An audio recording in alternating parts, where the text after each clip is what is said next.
الحمد لله رب العالمين، الصلاة والسلام على سيد المرسلين وعلى آله وأصحابه أجمعين. قال الله تبارك وتعالى في كلام المجيد والفرقان الحميد: أعوذ بالله من الشيطان الرجيم، بسم الله الرحمن الرحيم. ويا قوم ما لي أدعوكم إلى النجاة وتدعونني إلى النار، تدعونني لأكفر بالله وأشرك به ما ليس لي. وقال النبي صلى الله عليه وسلم: من لم يشكر الناس لم يشكر. صدق الله العظيم وصدق رسوله النبي الكريم، ونحن على ذلك من الشاهدين والشاكرين، والحمد لله رب العالمين. محترم صدر جلسہ، مہمان خصوصی، حضرات اساتذہ کرام، علماء کرام، مہمانان نظام اور عزیز طلباء، اللہ تبارک و تعالیٰ کا انتہائی شکر اور احسان ہے کہ آج اس نے ہمیں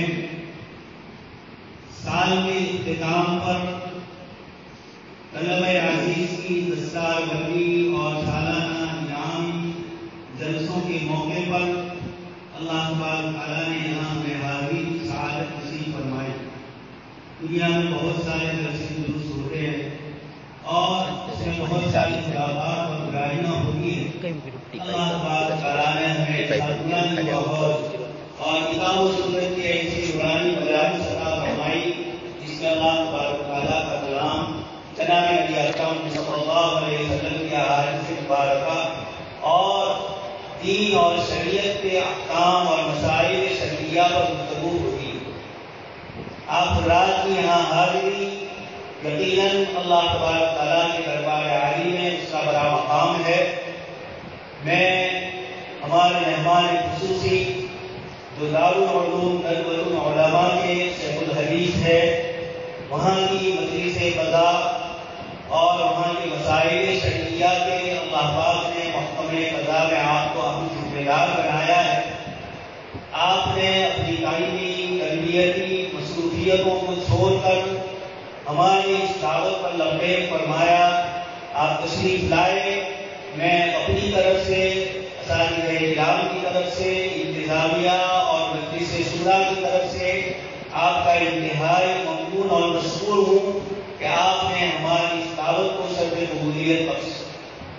اسی کے ساتھ ہمارے صدر محترم جو ہمارے اس ادارے کے استاد الاساتذہ ہے، اساتذہ کے سرپرست ہے، اپنی کمزور طبیعت کے باوجود تمام جلسوں میں آپ اول تا آخر تشریف فرما ہوتے ہیں.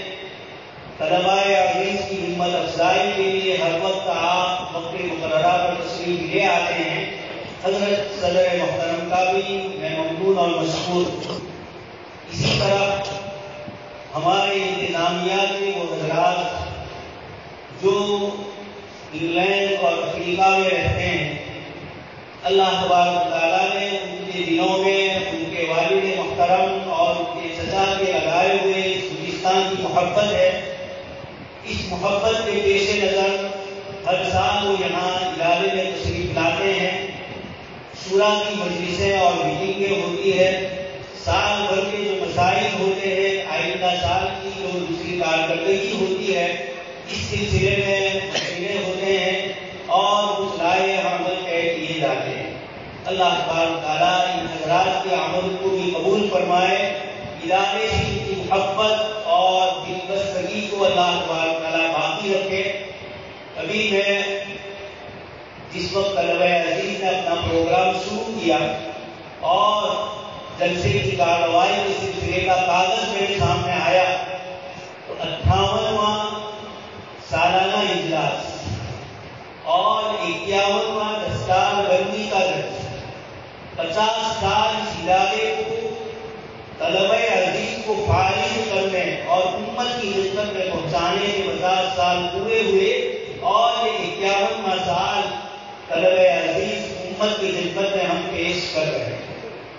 اسی دینی خدمت کا تسلسل ہونا، لگاتار اللہ پاک کی طرف سے کسی خدمت اور کسی دینی کام کی ذمہ داری کا مہیا ہونا اور اس کو قبول فرماتے ہوئے اس کے مقاصد کی طرف آگے بڑھانا، یہ اس ادارے کے ذمہ دار اور ادارے کے خیرخواہ حضرات کے اللہ پاک کی طرف سے ان پر انعام اور اکرام ہوتا ہے۔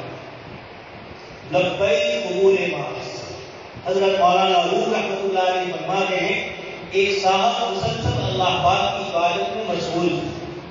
ان کے کسی مرید نے کہا کہ برسوں سے آپ اللہ پاک کی خدمت میں مشغول ہے، اللہ پاک کے دین کی خدمت میں مشغول ہے، لیکن آپ کی عبادتیں اللہ پاک کے یہاں قبول ہوتی ہیں یا نہیں ہوتی ہے، اس کی کیا ہے؟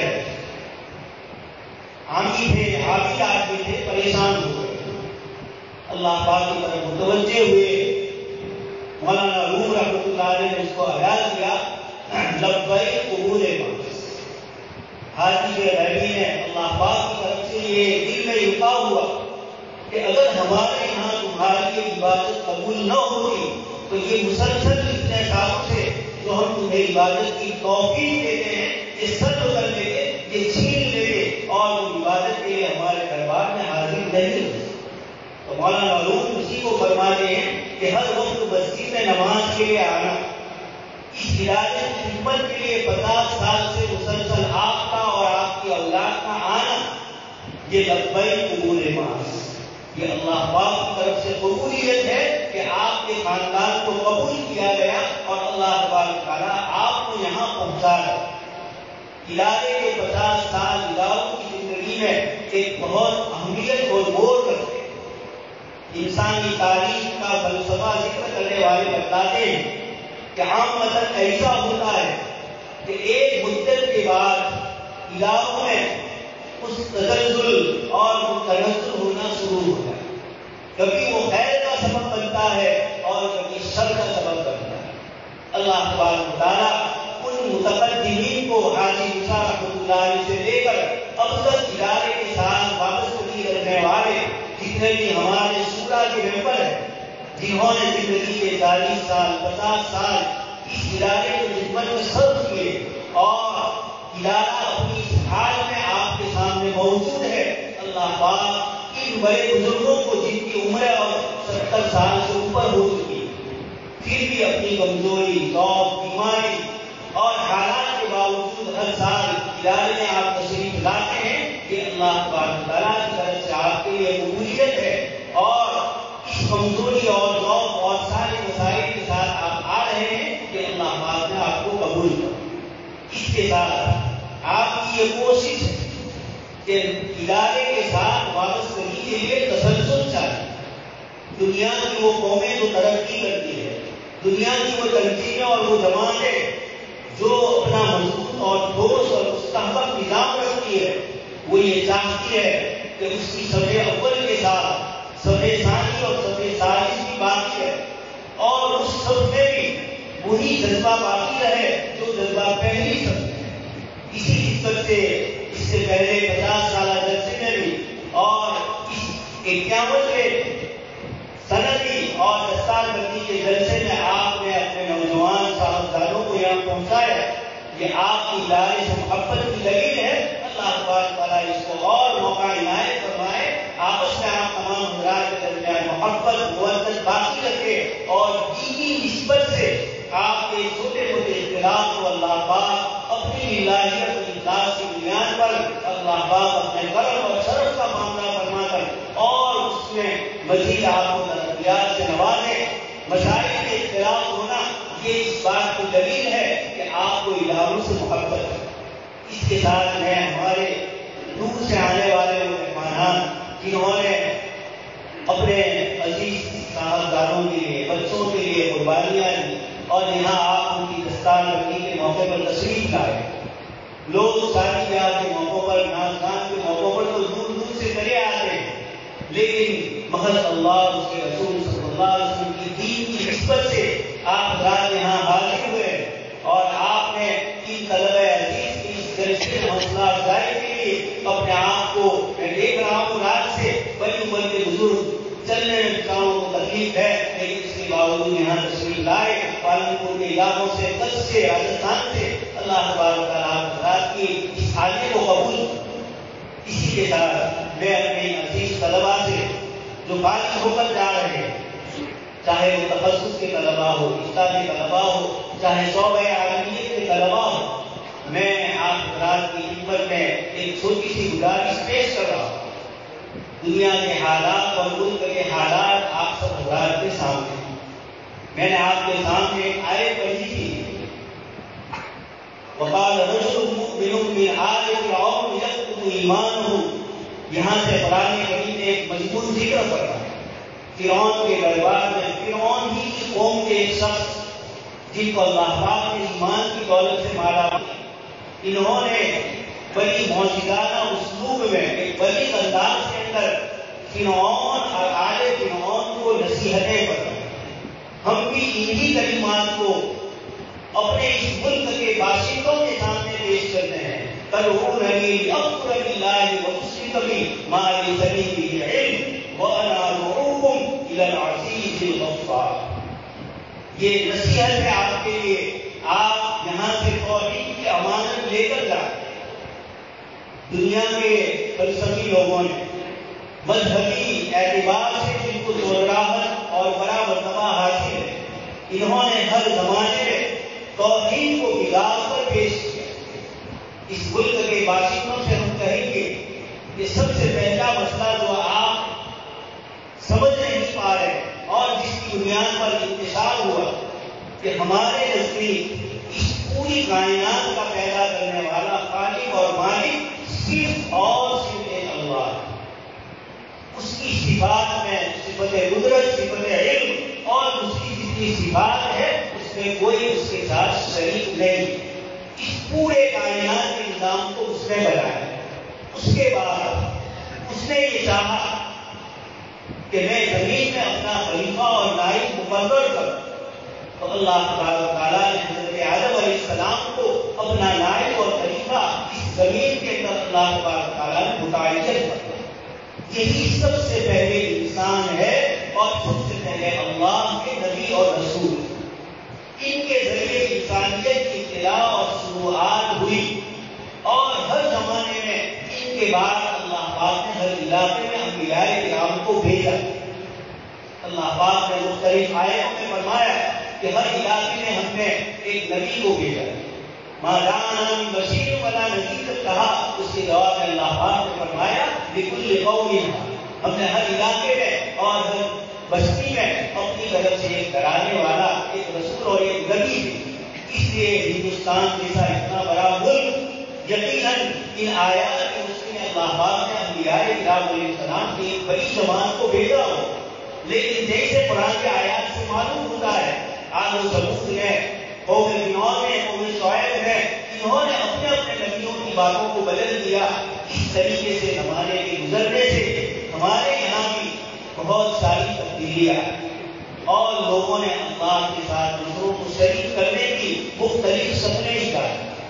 سب سے بڑا مسئلہ دوستوں اور بزرگوں، اللہ پاک کی مکمل قدرت اور طاقت اور تمام صفات کا مالک ہونا، یہ حضرت انسان کی سمجھ میں نہیں آتا، اور اسی لیے ہم دیکھ رہے ہیں قرآن کریم میں اللہ پاک نے اتنی واقعی مقدار میں آیات کے اندر اپنی نعمتوں کو، اپنی قدرت کو، اپنی طاقت کو ذکر کیا، اور دوسرے کی پارٹنرشپ کو اللہ تبارک تعالیٰ نے مختلف طریقوں سے بتا دیا۔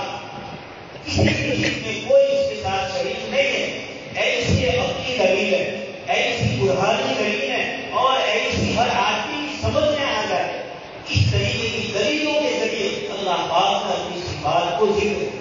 لیکن حضرت انسان ہے، قرآن کریم نے خود فرمایا، مکہ والوں کو یہ اشکال ہوتا ہے کہ ایک ہی خدا غیر کا بھی خدا ہو، شر کا بھی خدا ہو، ایک ہی خدا ساری چیزوں کا مالک، اجعل الآلہۃ الہا واحدا ان ھذا لشیء عجیب۔ ایک خدا ماننا ان کی سمجھ میں نہیں آیا۔